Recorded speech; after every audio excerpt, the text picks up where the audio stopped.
अस्सलाम वालेकुम ख़ातिन और हज़रात, वक्त होता है आपके हस्बे हाल का। मैं हूं जिसका मेज़बान जुनैद सलीम और इस नशिस्त में मेरा साथ देते हैं बहुत अजीज़ अजीजी अस्सलाम वालेकुम नायरीन और मेरे इंतहाई मुअज़्ज़ज़ मेहमान। यार जुनैद, ये जो परसों मास्को एयरपोर्ट पे पौने को 200 पाकिस्तानी पकड़ा गया, ये क्या तमाशा था? पकड़ा गया, मेरा ख्याल है कि लफ्ज़ ही पकड़ा गया ही पूरी कौम के लिए लम्हा फिक्रिया भी है, अफसोसनाक भी है और तज़हीक भी है हमारी कि पकड़ा गया। लीगल डॉक्यूमेंट्स पे वो मॉस्को गए हैं, मतलब, और पकड़े गए और 2 दिन तक ये पता ही नहीं चलने दिया गया कि किस जुर्म में उनको जानवरों की तरह, स्मगलर्स की तरह, दहशतगर्दों की तरह पकड़ के बिठाया हुआ है। यार वाकई ये बाद में मैंने भी जब बात सुनी है ना कि उनको कोई कंपनी, मोबाइल कंपनी खुद लेके गई है वीडियो के ऊपर, तो मैं बड़ा हैरान हुआ। तो फिर उनको पकड़ के तो चोरों की तरह जमीन पे किस लिए बिठाया हुआ है? यार अफसोसनाक बात यह है कि जिनको इस तरह पकड़ के बिठाया गया है वो किसी छोटे से अफ्रीका के मुल्क के बाशिंदे नहीं है, मतलब 20 करोड़ आबादी वाले एटमी ताकत रखने वाले मुल्क के बाशिंदे हैं और वो लीगल तरीके से वहां गए हैं। मैं इसीलिए लम्हा फिक्रिया कह रहा हूं कि ये एक वाकया तो नहीं है। हर एयरपोर्ट पे पाकिस्तानियों के साथ इसी तरह के कमोबेश इसी तरह के वाकयात आए रोज पेश आते हैं और जो पाकिस्तानी उन मुल्कों के अंदर रह रहे हैं वहां पर भी उनके साथ इसी किस्म का कमोबेश इसी तरह का सलूक रवा रखा जाता है। ना हुकूमत को कोई फिक्र है, ना सफारत खानों को कोई फिक्र है, ना बस ये थे कौम हमें कोई फिक्र है। इज्जत नफ्स ही कुछ ली गई है हमारी। और ठीक है बाबा, हम एक मुश्किल वक्त से गुजर रहे हैं, दुनिया में अमन को खतरा है और मतलब जो भी वो एक लंबी बहस है, लेकिन आप यार हमें जब पूरी दुनिया ये कहती है कि ये जो पाकिस्तान है ये फ्रंट लाइन स्टेट है, ये दहशतगर्दी के खिलाफ एक बफर जोन है, ये हमारी लड़ाई लड़ रहे हैं। ओ बाबा, जब हम आप लोगों की लड़ाई लड़ रहे हैं, कुर्बानियां दे रहे हैं अपने मुल्क के अंदर, इकोनॉमी बर्बाद कर ली है हमने, तो आप कुछ तो हमारा साथ दो यार, कुछ तो हमारा साथ दो। हमारी इज्जत नफ्स को इस तरह तो ना कुछ लो। जगह जगह पे, हर एयरपोर्ट पे बिजनेसमैन है पाकिस्तान के वो, और कंपनी की तरफ से बाहर गए हैं, को अपनी उनको सैर सपाटे का भी शौक नहीं था, उनके साथ इस तरह किया जा रहा है। और अफसोसनाक बात यह है यार, मैं तो ईमान से इतना दुखी हुआ हूं कि वहां की एम्बेसी जो है वो उसको पता ही नहीं, इतनी देर उसको नहीं पता। मतलब सीधी घरों में बैठे हुए आप लोग तो अरबों डॉलर वहां पे खर्च करके आपने एम्बेसी खोली हुई है, तो आपको बेहतरीन जगह पे एम्बेसी खोली, आधे घंटे के बाद आपको उधर आना चाहिए। सारे मुल्कों से ज्यादा हम तनख्वाहें वसूल कर रहे होंगे, सबसे ज्यादा मराहत से हम मुस्तफीद हो रहे होंगे, लेकिन पाकिस्तानियों का हाल देख लो। मुझे तो जरा बराबर भी इस बात में शक नहीं है कि दुनिया भर में फैले हुए पाकिस्तान के जो सफारत खाने हैं, ये सिफारिश, अकरबा परवरी, तसाहल पसंदी, जो कुछ और करप्शन, इनके अड्डे बने हुए। खुदा की कसम, कोई इनको शर्म नहीं है, कोई एहसास नहीं है। किसी एक छोटे मुल्क का मैं बात नहीं कर रहा, बरतानिया अमेरिका की बात नहीं कर रहा, हमसे छोटे मुल्क, हमसे छोटी इकोनॉमीज रखने वाले मुल्क जो है, उनका कहीं एक बाशिंदा किसी खलीजी मुल्क में कहीं पकड़ा जाए, पूरा सफारत खाना क्या पूरी हुकूमत हिल जाती है। ये खलीजी मुल्क में एक खलीजी मुल्क में कुछ अर्सा पहले किसी फिलिपाइनी नर्स के साथ कोई एक वाकया पेश आ गया था।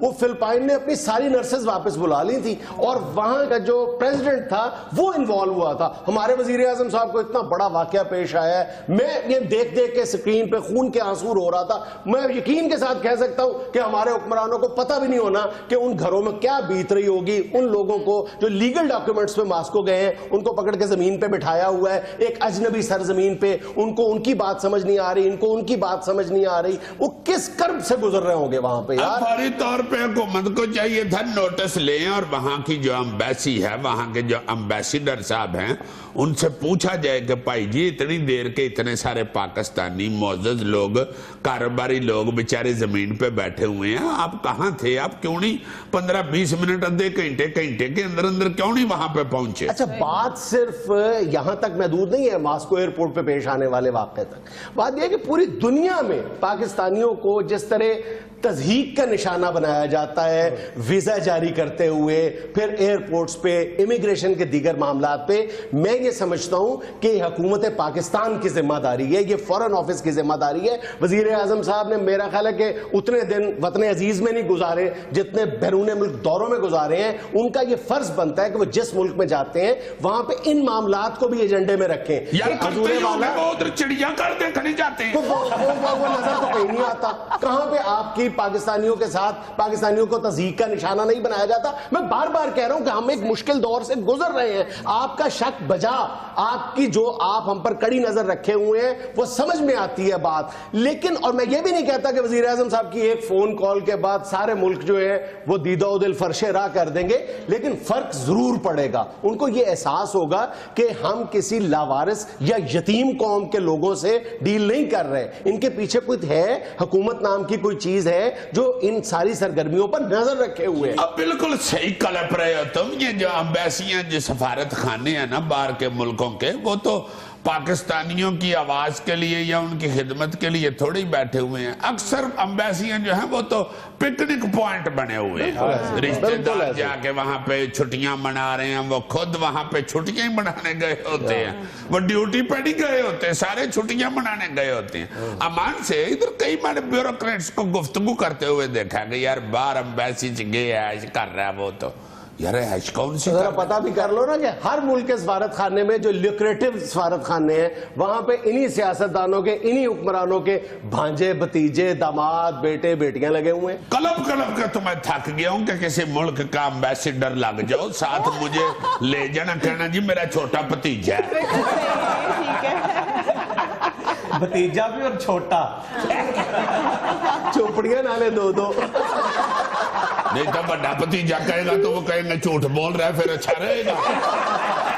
बात वो करनी चाहिए अंग्रेजों के साथ जो उनको सच लगे।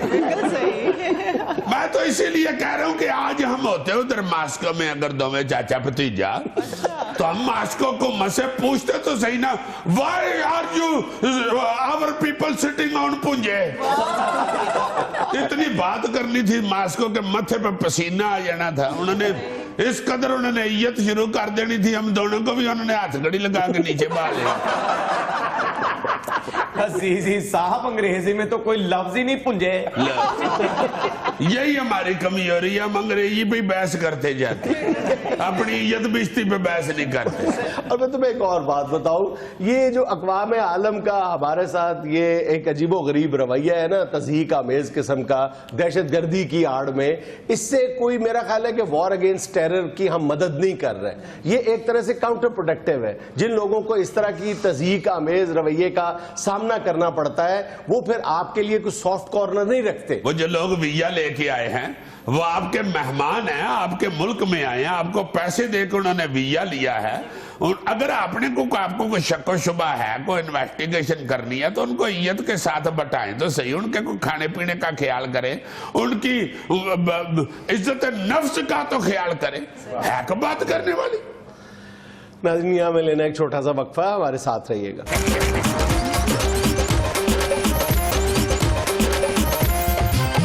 यार 5 जनवरी रात को मैंने ख्वाब में देखा कि तुम्हारी पर जाई, मैं और बच्चे गए हुए हैं एक दुकान के ऊपर कुछ चीजें खरीदने के।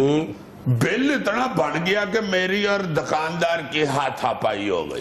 खा भी था ना यार, खा भी था, मगर हुआ कुछ यूं कि मैं अब तप पड़ा उसके साथ कि यार इतनी महंगी चीजें तो नहीं जितनी तुम लोग लगा लेते हो। वो कहता हो गई हुई है इतनी महंगी है। जी साहब आप उसी दौर में फंसे हुए हैं, जरा अब ये न अपना बुजुर्ग करें। बस उसने ये बुजुर्ग वाली बात की या तो मेरी हाथापाई उसके साथ हो गई। ख्वाब में मैंने ऐसे सोचना शुरू कर दिया सवेरे उठ के यार ये शादी के बाद यार घरेलू अखराजात बढ़ जाते हैं। ये सोचते सोचते मैं टीवी आगे बैठा हुआ था तो मैं गुनगुनाना शुरू हो गया, शादी न करना यारो पछताओगे सारी लाइफ।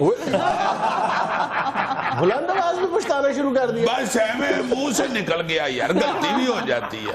बस इतना ही मैंने कहा है कि पछताओगे सारी लाइफ, तो पीछे वाइफ खड़ी थी और उसके हाथ में नाइफ था। मैंने छलांग लगा के जंप मार दिया दूसरी तरफ। मैंने कहा खुदा के वास्ते चाकू ना कहीं मार देना मुझे। उसने चाकू परे फेंका और डंडा पकड़ लिया। नहीं भाभी है वैसे नरम दिल है हमारे। मुझे कल कह रहा था, कहता तुम्हारी भाभी बहुत ज्यादा नरम दिल है। मैंने कहा अच्छा आज खैर है। कहता नहीं, जब भी यार वो ठुकाई करती है ना उसके बाद उनकी आदत है कि वो हल्दी डाल के गरम गरम दूध जरूर पिलाती है। नहीं, जो बंदे की सिफ्त है वो भी बतानी चाहिए। मगर वो जब पहले उसने एक डंडा मारा है ना मेरे मोरों पे, वो बड़ा जोर से लगा, हल्दी के बस से बाहर था। हाँ जी, वो फिर हल्दी के तो बस से बाहर हो जाती है ना बात, डंडा तो नहीं ना फिर बर्दाश्त करती, हल्दी वो ऊपर में दूध हो। लो जी, कुछ देर बाद मैंने उसे समझाया, मैंने कहा पड़ी लोग पूछ तो लिया करो कि मैं क्यों इतना दुखी गाना गा रहा हूँ, तुम्हारी वजह नहीं है। कहने लगी फिर और क्या वजह है। मैंने जब बताया तो बेचारी बैठ गई डंडा फेंक के परे, कहती है वाकई ये बड़ी महंगाई हो गई हुई है। तो मैं याद है जब पिछले जुम्मे मैंने तुम्हें डंडा गोडे पे मारा था तो जरा ने मरम लगाने का 250 रुपया ले लिया। वो इसलिए कि उसका कहना ये था कि मरहम लगाने के लिए अब जगह ही नहीं बची तुम्हारे। फिर तो पैसे थोड़े लेने चाहिए थे, थोड़ी जगह पे लगाई हो। तो तलाश करनी पड़ती है भाई। और नहीं यार, बहुत महंगाई हो गई हुई है। मैं तो सोचता हूँ कि यार किस तरह माड़ा बंदा बेचारा सरवाइव कर रहा है और किस तरह मुश्किल हालात में वो गुजारा कर रहा है। ये वैसे हुक्मरानों को अगर थोड़ा सा ये ख्याल आ जाए ना कि खाने पीने की चीजें कम ही कम सस्ती रखी जाए, बाकी पैसों से निकालो अपना बजट छजट, जो खाने पीने की चीजें है ना जिसे हम इंग्लिश में ग्रोसरी कहते हैं, पूछने न बैठ जाना ग्रोसरी क्या होती है। मैं पूछने लगा था। घास की बड़ी पैन नहीं होती, घर की जो घरेलू इस्तेमाल की चीजें होती है ना, किचन शिचन की, उसे ग्रोसरी कहते हैं। भाई चीजें ना सस्ती करें, बस एक के साथ एक मुफ्त कर दे बस। वाह जी वाह, ताकि हम सब जाके कहें कि ये फ्री वाला एक दे दो, असल वाली रहने दो।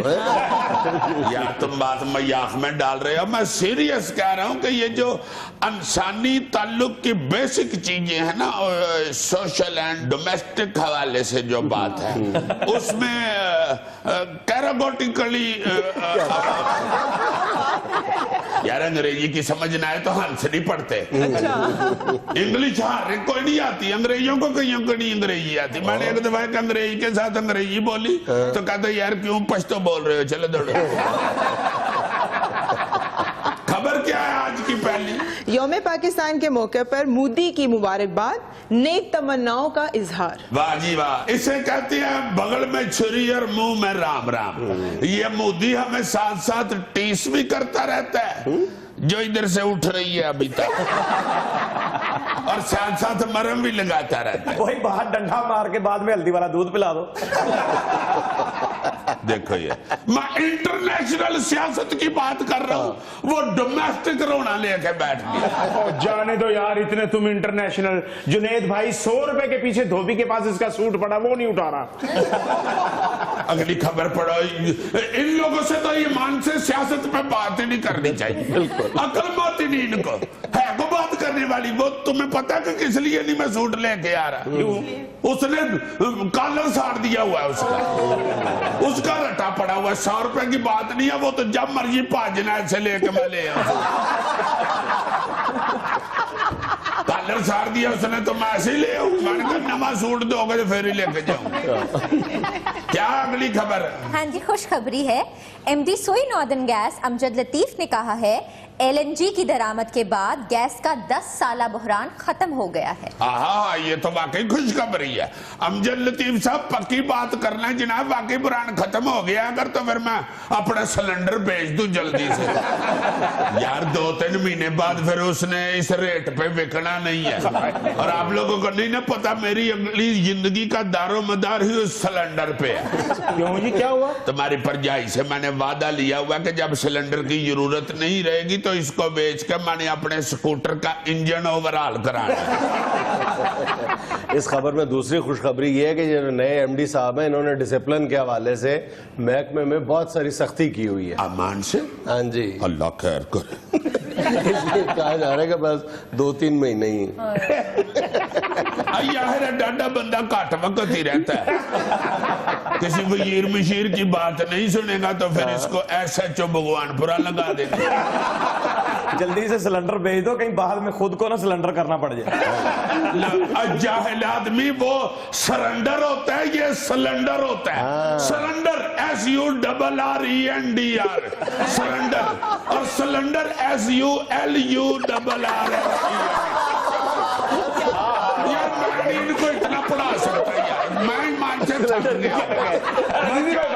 कितनी बार आपकी खिदमत में अर्ज की है कि आप कौम पे एहसान करें, एक डिक्शनरी मुरतब करें। अब बस यार वक्त नहीं होता, तुम्हें पता है शो जो पकड़ बैठा हुआ। हालांकि मुझे कई दफा ख्वाजा यकरिया साहब जो इंग्लिश के बहुत बड़े प्रोफेसर है, उन्होंने कहा कि यार लिखो डिक्शनरी। किसी वक्त मुझे भी लफ्ज ढूंढने में बड़ी दिक्कत होती है। सीधा ख्वाजा साहब को जफा डाल लिया। ये काट देना यार, वाकई किधर वो फैंटी ना मुझे लगाए। आगे क्या खबर है? वजीर आला पंजाब शहबाज शरीफ का कहना है अगर रत्ती बराबर भी करप्शन साबित हो जाए तो माफी मांगकर सियासत छोड़ दूंगा। बहुत अच्छे शहबाज शरीफ साहब, ये कौन सी करेंसी है जी रत्ती? कभी तेला कह देते हैं, तेले की भी अगर करप्शन में साबित हो जाए, अब कह दिया रत्ती की भी अगर करप्शन साबित हो जाए। पहले मैंने अपने छोटे मुंडे से कहा, मैंने कहा यार गूगल पे जरा सर्च करो ये तेला किस मुल्क की करेंसी है। उसने जाके तो फीड किया, जब तेला तो आगे आ गया, पल्ले नहीं तेला तो कर दी मेला मेला। और मैंने कहा यार ये तो मुहावरा है, ये सर्च करो कि करेंसी है किस मुल्क की है तेला। फिर उसने को कंप्यूटर पे टी टांग किया है, उसके बाद कहता है जी वो कंप्यूटर कह रहा है कि ये वो करेंसी है जो तुम्हारे अब्बू की जेब में होती है। शहबाज शरीफ साहब भी वैसे सियाने हैं, कभी कहते हैं रत्ती बराबर, कभी कहते हैं धेला बराबर, पहाड़ बराबर कभी नहीं कहते। बहरहाल शहबाज शरीफ साहब, आप अपने आप को क्लियर करने की बजाय हयूर लाहौर क्लियर करें। ये ऑरेंज ट्रेन की वजह से बड़ी गर्द उड़ रही है। ओए होए होए, वाकई ऑरेंज ट्रेन की वजह से बहुत गर्द उड़ रही है, बहुत गर्द उड़ रही है। दो बारी कहने की है जरूरत कोई। नाज़रीन, यहाँ में लेना एक छोटा सा वक्फा, हमारे साथ रहिएगा।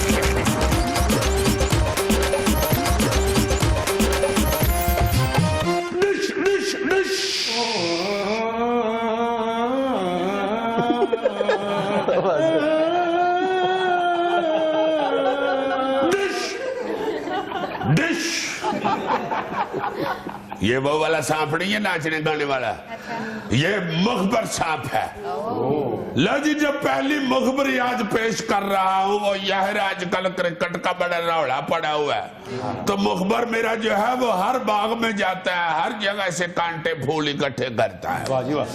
क्रिकेट में वो आजकल इसलिए चक्कर लगा के आया कि लोग बड़े सख्त नाराज हैं और नाला हैं इंग्लिश में जिसे कहते हैं। लो जी, ये जो मुखबर ने बताया है, फूट पड़ी हुई है ना क्रिकेट की टीम में, ग्रुप बंदियां सी बन गई हुई हैं और सारे कैप्टन बनने के चक्कर में भजनस कर रहे हैं और करते रहे हैं और टीम का बेड़ा गर्क इस ग्रुप बंदियों ने ही किया है और याती ख्वाहिशात ने किया है। एक हुकूमत के बहुत बड़े बंदे ने कह दिया है कि इसकी इन्वेस्टिगेशन कराई जाए कि ये बीज कहां से बोया गया है इस लड़ाई झगड़े का और ग्रुप बंदियों का। उसने जो इशारा दिया है वो भी बता देता हूं। मुखबर बताता है कि ये मियां जब ज़का अशरफ साहब का और सेठी साहब का आपस में झगड़ा यानी चपकलस चल रही थी, उस वक्त सेठी साहब ने हमदर्दियां हासिल करने के लिए टीम की अलग-अलग सबसे मुलाकातें की थी, सारे प्लेयरों के साथ। उन मुलाकातों में मुखबर ने बताया है कि 4 प्लेयरों को नजम सेठी साहब ने कप्तानी की लालच दे दी थी, यानी गोल्डन ड्रीम दिखाए थे। शाहिद अफरीदी को भी कहा था कि तुम्हें कैप्टन बनाऊंगा, फिक्र ना करो, मुझे आ लेने दो यारा। उमर अकमल को भी कहा था कि तू कप्तान, फिक्र ना कर, मैं आ जाऊं, सीधा पदरा हो जाऊं, ये तगड़ा हो लेने दो मुझे, तुम्हें कप्तान बनाऊंगा। अहमद शहजाद को भी कहा था कि तुम्हें कप्तान बना दूंगा, छड़ दो बातें। वो जो हमारी परजाई है वो अपना नहीं यार, वो उसका जो खामद है शुएब मलक, उसको भी कहा था कि तू फिक्र ना कर, कप्तान तेन बना देगा, तो छड़ दे गल, बस मुझे यार आ लेने दो। उस वक्त से ये चारों बंदे जो हैं अपने अपने तौर पे कप्तान बन के ये नी तौर पे फिर रहे हैं और एक दूसरे को आबे करने के अपना मूड में ही नहीं होते, इसलिए ये चपकलशे रंजिशें बढ़ गई हैं। और फिर शायर ने कहा कि रंजिशी सही मैच खिलाने के लिए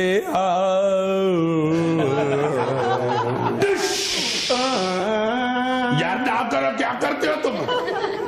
एक चंगे पड़े दानिश्वर को तुमने सपेरा समझ लिया। मुखबरी सुनोगे तो तुम्हें पसीने आ जाएंगे, हालांकि लोहे में से पानी नहीं निकलता, मगर फिर भी इस गट्टू के पसीना ना अगर माथे में आया तो तब कहना पाजनाद भी जरा हिलेगा, बल्कि मुझे डांटेगा भी कि इस तरह की बातें ना किया करो। मगर 16 ने ठीक मुखबरी छोड़ रहा हूं, हिल जाएगी सारी कौम सुबह की। ये क्या हो गया यार? हाँ ये इतनी खतरनाक बातें कहां से ले आता है? एक वफाकी वजीर जो हुकूमत के बड़े तगड़े और मजबूत वजीर हैं और हुकूमत की तरफ से बोलते भी बहुत अच्छा है। हाय हाय, अल्लाह खैर करे, अल्लाह उनकी बोलनी बंद ना करे, बोलते रहे। क्या हुआ है? काम वो ऐसा कर बैठे हैं कि बोलनी उनकी थोड़ी सी बंद हो गई हुई है। लजी मुखबर बताता है कि ये एक वफाकी वजीर ने टेलीविजन की एक एंकर के साथ चंद साल मोहब्बत की पींगे चढ़ाने के बाद अब बिल आखिर शादी कर ली है। जी जनाब। और वो बता रहा है कि शादी की जो तस्वीरें हैं ना, किसी वक्त भी कोई शाया कर सकता है। हम तो ऐसे नहीं कि लड़के। ऐसा मैं कोई बड़ा हिंट नहीं मांगता, प्लीज सिर्फ ये बता दो कि वजीर का ताल्लुक पंजाब से। ये तो बता दो यार वफाकी वजीर है वो, वफाकी वजीर किसी सूबे के भी हो सकते हैं, पंजाब से। अब तल्लुक उनका पंजाब से। अच्छा, और जो एंकर है वो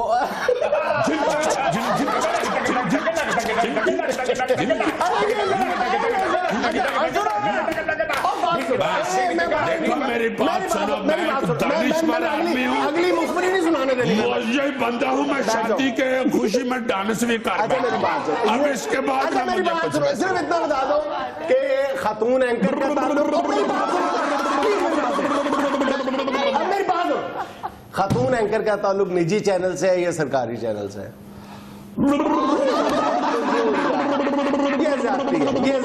ये जाती है। नहीं, बिल्कुल नहीं बताऊंगा, फिर तो तुम पहुंच जाओगे। इतना भी ना मुझे बेवकूफ समझो। डिश डिश डिश यार ना करो तुम। वो कह रहे ना, वो कह रहे ना करो, वो कह रहे ना सुनाओ। बड़ी कमाल मुखबरी एक और छोड़ रहा हूँ, तुम्हें नहीं पता जो थैला बहुत पारा है मेरा। नहीं भाई, मैं आजकल डाइटिंग कर रहा हूँ। मैं अपने मुखबरियों के थैले की बात कर रहा हूँ, तुम गट्टू की बात नहीं कर रहे।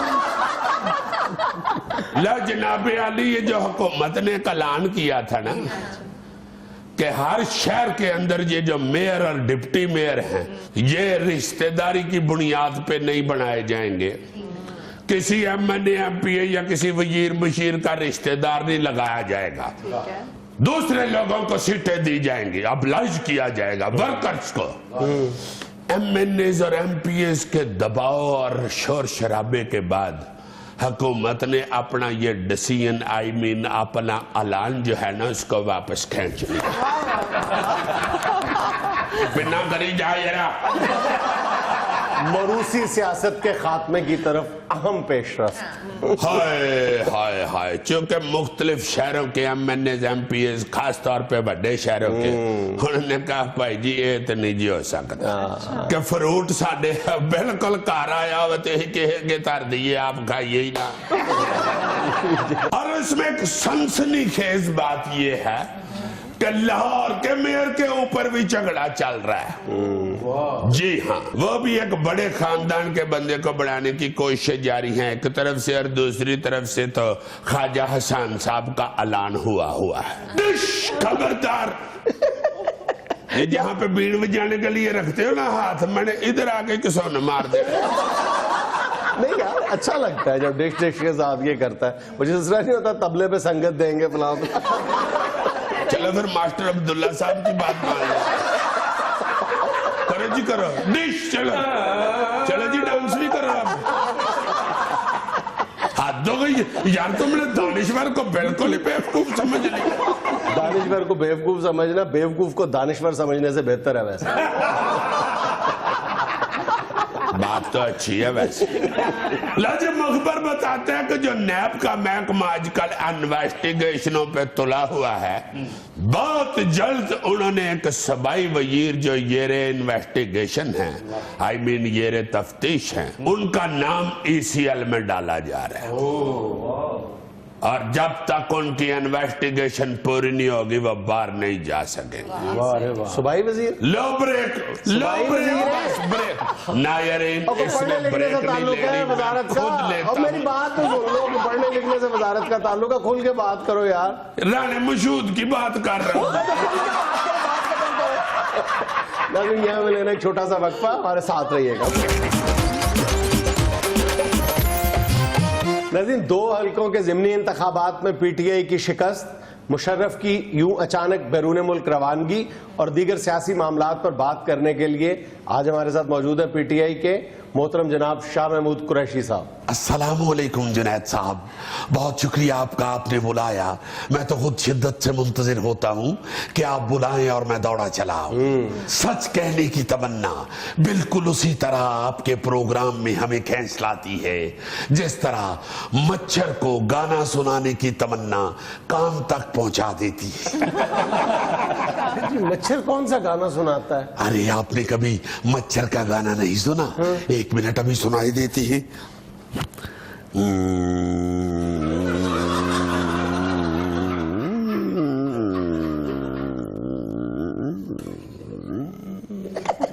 शाह जी क्या कर रहे हैं आप? मजा आया? शाह जी ये कौन सा गाना है? भाई जाहिर है मच्छर अपनी जसामत के मुताबिक ही गाना सुनाएगा। अब मच्छर ने वो तो नहीं सुनाना ना, गोरी है कलैया। अगर मच्छर की कलैया गोरी हो तो वो डेंगी बन जाता है।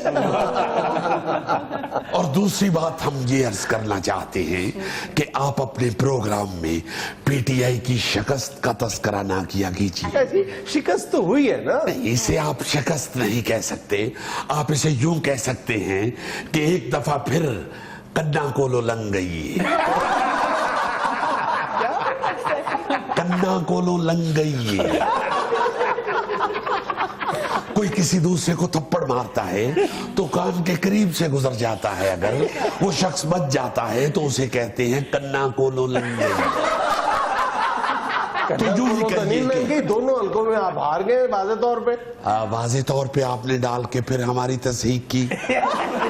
यूं कहिए कि कन्ना कोलो लंग गई। शाह जी चले देखिए जरा। नहीं मैं क्यों कहूँ शाह जी, वजीराबाद में तो कन्ना कोलो नंग गई है, आपके जनूबी पंजाब में शुजाबाद में तो बुरी तरह आ रहे हैं आप। चले वहां ये कह ले के गोडियां कोलो लंग गई। डायरेक्ट अगर आप शिकस्त कहेंगे तो वो हमारे साथ बल्कि पूरी PTI के साथ ज्यादती होगी। और आप ये भी जानते हैं कि जो हमारे साथ ज्यादती करता है सोशल मीडिया के ऊपर, उसके साथ ऐसी होती है कि वो कन्ना कोलो नहीं लंगदी, वो कानों को हाथ लगवा देती।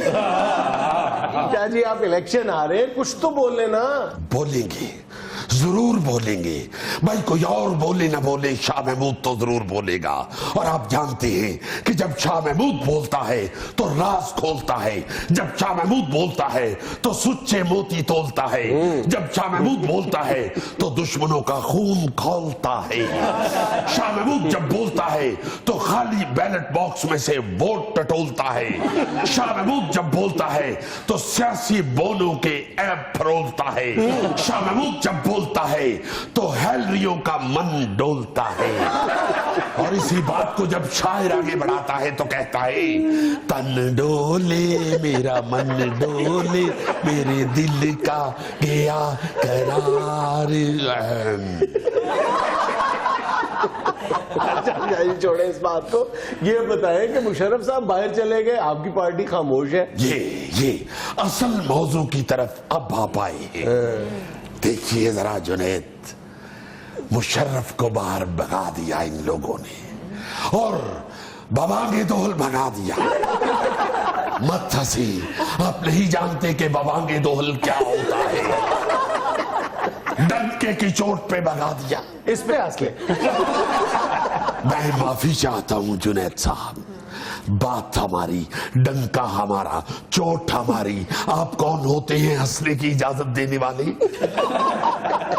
आप इनकी हंसी की इजाजत को छोड़िए, आप ये देखिए कि मुशर्रफ को बाहर जाने की इजाजत किसने दी? चौधरी निसार ने। गलत, बिल्कुल गलत, बल्कि खट्टा टीट कचूर गलत। भाई चौधरी निसार तो एक पुतली है जिनके धागे हुक्मरानों के हाथों में होते हैं। जब हुक्मरान धागे हिलाते हैं तो चौधरी निसार आगे से डांस करना ये क्या कर रहे हैं आप? भाई आपको समझाने के लिए मेहनत कर रहे हैं। नाज़रीन, यहाँ में लेना एक छोटा सा वक्फा, हमारे साथ रहिएगा।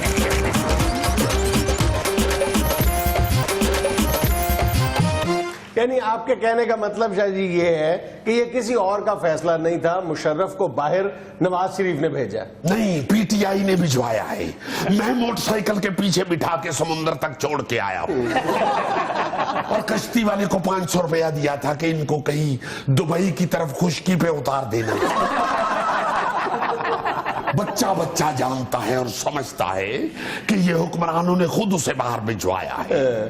और सितम बालाए सितम कि अपनी इस हरकत की वजह से हुक्मरानों के माथे पर शर्मिंदगी की शिकन तक नहीं आई। क्या जी, माथे पे शर्मिंदगी की शिकन नहीं होती? ओ फिर हो गई गल। भाई मत्था हो ना दा, शिकन हो ना दी, कह मैं रियामा तुसी विच मामे लगदे हो। अच्छा जी, उर्दू तो दुरुस्त करे ना। जुनैद साहब, हमारी उर्दू अगर आपने सुननी है तो अच्छी बातें कीजिए। इस तरह की बातें हमारे साथ करेंगे तो हमें गुस्सा आएगा, और जब हमें गुस्सा आता है तो हमारी उर्दू आगे पीछे हो जाती है। इनको भी छोड़िए, गुस्से वाली बात असल में तो ये है कि मुशर्रफ साहब यहां से बीमारी का बहाना लगा के गए और वहां पहुंचते ही मौसूफ ने सियासत शुरू कर दी। बिल्कुल वैसे ही जैसे यहां से कोई लड़का लंदन ग्रेजुएशन करने जाए और वहां जाके मेम कर ले। ये तो आप हंस रहे हैं ना? जाके पूछे उस लड़के की मां से जो मेम करके ले आता है, वो बेचारी किस तरह उस मेम की अंग्रेजी के आगे सहमी होती है। पुत्रे से कुड़ी तो जिन चमड़े। अच्छा जी, ये फरमाइए कि कराची में जो मुस्तफा कमाल साहब ने पाक सरजमीन पार्टी बना ली है, उनके बारे में ये कहा जा रहा है कि ये सब कुछ पीटीआई को रिप्लेस करने के लिए किया जा रहा है वहां। अभी तो वो पाक सरजमीन है, जब शाद बात होगी तो फिर देखेंगे। और रही पीटीआई को रिप्लेस करने की बात, तो ये करेंगे पीटीआई को रिप्लेस। असी लपेट ना देंगे ना दे केस, लवा लो इन्हां दी साडे नाल रेस। ये किस तरह करनगे सानू फेस, इल्ताफ हुसैन नू ना चंबड़ जावे लेस, साडे नाल इन्हां दी नहीं रलदी पेस। अच्छा शाह जी, कल आपकी तरफ से ये बयान सामने आया है कि मुल्क में क्रिकेट के मामला उन लोगों के सुपुर्द किए जाए जिन्होंने खुद क्रिकेट खेली हो। बर्बाद करके रख दिया है इन लोगों ने क्रिकेट जैसी हल क्या? शाहाना गेम को। हल क्या है? हल तो हमने बता दिया, कैसे उन लोगों के सुपुर्द करें जो क्रिकेट को समझते हैं, जानते हैं। हाँ भाई अगर फौरी तौर पे क्रिकेट में ये तब्दीली चाहते हैं तो इसे पीटीआई के सुपुर्द कर देना चाहिए। हाँ शरीफ, बात तो ये ठीक है, पीटीआई इमरान खान जैसा बंदा वहां बैठा है। गल समझे नहीं क्या मतलब शाह जी? भाई अगर क्रिकेट की चेयरमैनी भी आपने इमरान खान को सौंपनी है तो मुझे फिर बनी गाला की किसी गली में दही बल्ले लगवा दीजिए। जब हम क्रिकेट की समझ बूझ और तजर्बे की बात करते हैं तो इमरान खान से बड़ा नाम और कौन सा है? जुनेद, इमरान ते हल्ले कल दी गल्ले। आपने शाह महमूद की क्रिकेट देखी नहीं। अच्छा, उस वक्त वैसे भी टेलीविजन नहीं आया था और ना ही क्रिकेटर ये शैम्पू वगैरह के इश्तेहारों में उछल कूद करते थे। ये मैं उस वक्त की बात बता रहा हूं जब इंग्लैंड की सारी टीम ने साइंसदानों वाले बाल रखे हुए थे। चले आपको अपनी खेली हुई क्रिकेट का एक कारनामा सुनाए देते हैं। इंटरनेशनल मैच हो रहा था कहां पे? हमारी गली में। शाह महमूद बैट पकड़कर क्रीज पे खड़ा था। दूसरी तरफ से एक मायानाज बॉलर गेंद पकड़कर जब लपका और उसने गेंद शाह महमूद की तरफ उछाली, यकीन करो शाह महमूद ने ऐसा बल्ला घुमाया कि गेंद में से टाकियां बाहर निकल आई। वो मंजर हमारी आंखों से महव नहीं हो रहा कि गेंद में से निकली हुई एक टाकी बल्ले के छिलतर में फंस गई। शाह महमूद जिस तरफ को भी बल्ला घुमा रहा है, 7 टाकी लहरा रही है। यकीन मानिए, यूं लग रहा था कि शाह महमूद बैटिंग नहीं कर रहे, जहाज को नीचे आने का इशारा कर रहे हैं। हंसने वाली बात नहीं, जहाज नीचे आ गया। PIA का जहाज था और कैप्टन मुश्ताक स्टीयरिंग संभाले हुए। काफी नीचे उतर के कहने लगा, शाह जी तुहाडा हुक्म से रखा थे मगर गली च किथे लावा।